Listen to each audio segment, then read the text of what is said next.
A major issue is testing the strong ties between the U.S. and Canada, and it's got farmers and everyday people caught in the middle. Want to know how this could influence the cost of food or your budget? Stick around, we've got the full breakdown. For over a century, Canada and the United States have shared one of the strongest economic partnerships in the world. With agreements like NAFTA and the USMCA making it easy to move agricultural goods, cars, and raw materials across the border. Canada has long been one of the United States' largest trading partners, with over $700 billion in goods and services exchanged each year. The economic ties between the two countries have led to a high level of economic interdependence, creating millions of jobs on both sides. But in early 2025, things changed. On February 1, 2025, the United States President Donald Trump signed executive orders imposing new tariffs on imports into the United States from key U.S. trading partners, with Canada being one of the countries affected. A 25% tariff will be applied to most imports from Canada, which includes agricultural and industrial products, with a separate 10% tariff specifically on Canadian oil. In a social media post, Trump stated that he's taking the action in an effort to address the illegal flow of drugs and immigrants across the United States borders. In another post, Trump said the tariffs were also meant to address the trade deficits that the U.S. has with a number of foreign countries, and that if you make your products in the USA, there will be no tariffs. The tariffs sent shockwaves through Canada's economy. With the U.S. as Canada's largest trading partner, businesses braced for impact. Why? We'll see. But first, let's quickly break down what tariffs are. What is a tariff? The tax paid on items imported into a country is called a tariff.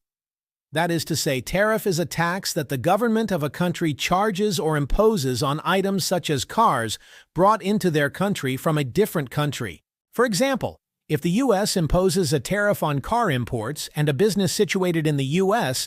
that sells cars wants to import cars from Canada into the United States to sell, they have to pay the tariff on those imported cars to the U.S. Customs. This tax is paid at the border, and the cars won't be allowed to enter the United States if the tariff isn't paid. Why do countries impose tariffs? The main goal of tariffs is to protect local businesses. Tariff paid on imported goods increases the cost of importing those goods into a country. To make a profit, the price of the imported items has to be raised significantly to cover the cost that was paid as tariff. If the price of these imported items gets too high, consumers are more likely to buy similar products made locally instead of the more expensive imported ones. For example, if tariffs make Canadian cars imported into the U.S. more expensive, U.S. consumers will more likely choose to buy less expensive cars made in the United States. This helps local businesses compete with foreign companies. The downside of tariffs: trade wars. Tariffs often lead to a problem called a trade war. When one country imposes tariffs on goods coming in from another country, the other country the tariff was imposed on might retaliate by adding its own tariffs on goods from the first country. For instance, if the U.S. puts tariffs on Canadian cars imported into the United States, Canada might respond by adding tariffs on U.S. products like dairy or steel that they in Canada import into their country. This back and forth increases costs for businesses and consumers in both countries. Imported goods become more expensive, and businesses that rely on imported materials face higher costs. Over time, this can lead to job losses and higher prices for everyday items. How the U.S. and Canada avoid tariffs. To prevent these issues, the U.S. and Canada had signed trade agreements like the USMCA, United States-Mexico-Canada Agreement. These agreements help keep tariffs low or at zero, making it easier and cheaper for goods to move between the two countries. This benefits businesses, consumers, and the economies of both nations. Let's dive back in.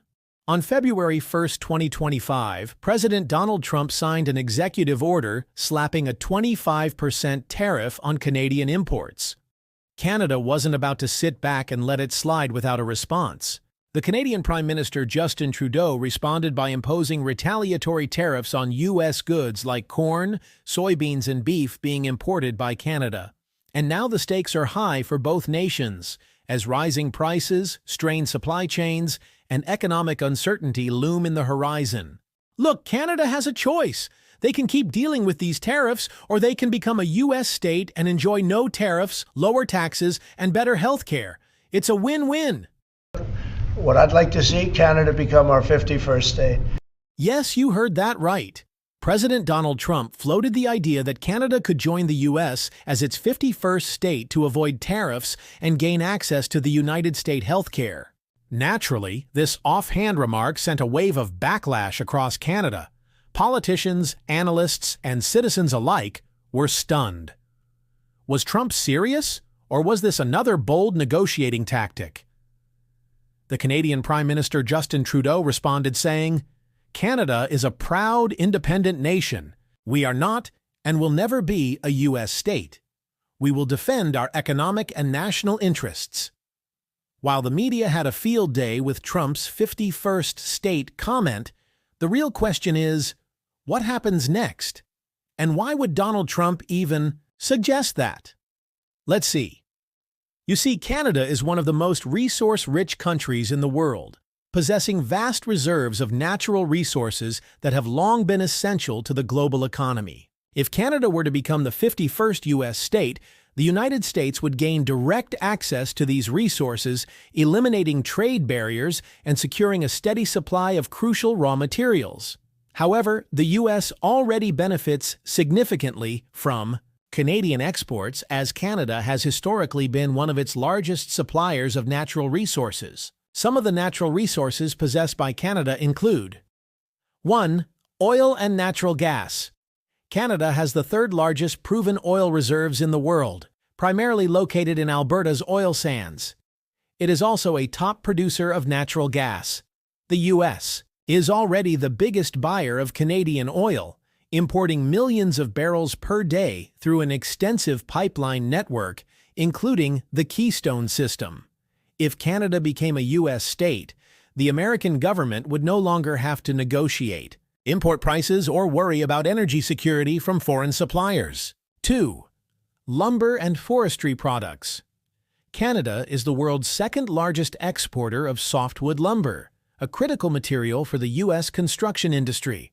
Over the years, there have been multiple trade disputes over softwood lumber between the two countries, with the U.S. imposing tariffs on Canadian wood. If Canada were part of the U.S., these disputes would disappear, ensuring a stable and cheaper supply of lumber for American homebuilders. 3. Minerals and metals. Canada is rich in key minerals, including nickel, copper, zinc, uranium, and rare earth elements. These minerals are crucial for the tech industry, defense production, and renewable energy technology. The U.S. has depended on Canada for decades to supply these strategic materials, especially uranium for nuclear energy and rare earths for electronics and military equipment. A merger between the two nations would give the U.S. exclusive access to these resources without relying on imports. 4.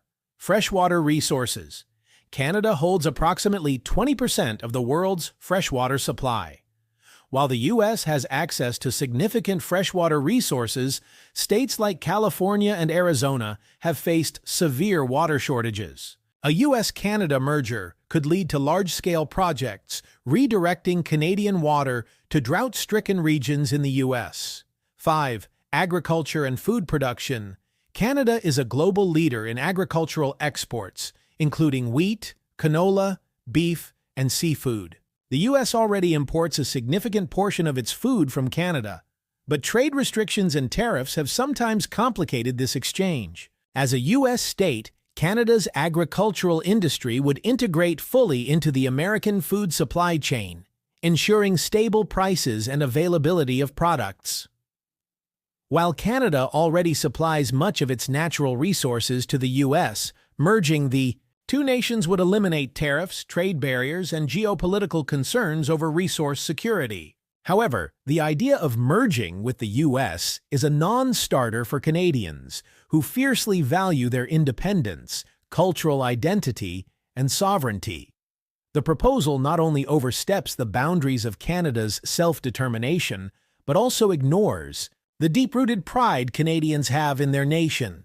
While the economic benefits of eliminating trade barriers might seem appealing on paper, the reality is that such a move would be seen as an overreach, one that Canadians are unlikely to ever welcome.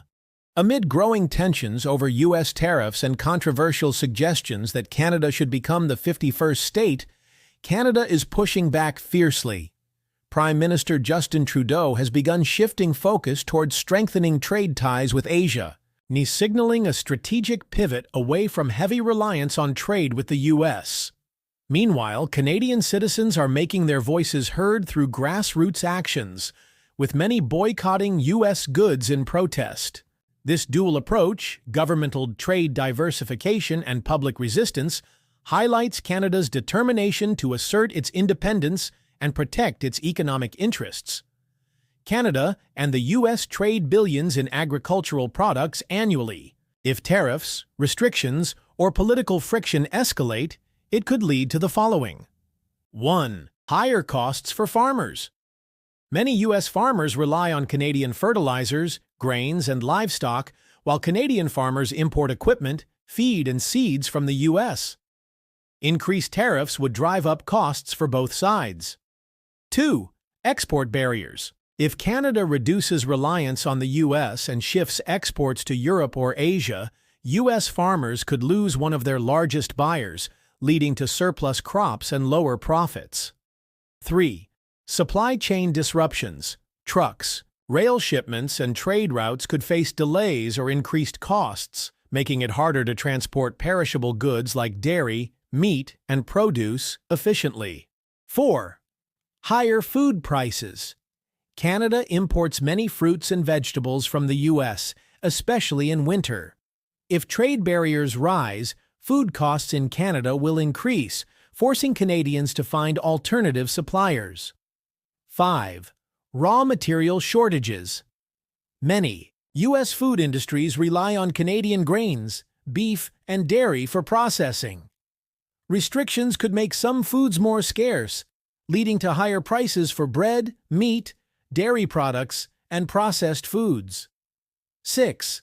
Less variety in grocery stores. With import and export barriers, both nations could see fewer options on shelves, especially for out-of-season produce. 7. Impact on farmers and livelihoods. Both Canadian and U.S. farmers would face serious challenges if trade continues to break down. Many Canadian agricultural producers depend on U.S. buyers for crops like wheat, canola, and livestock.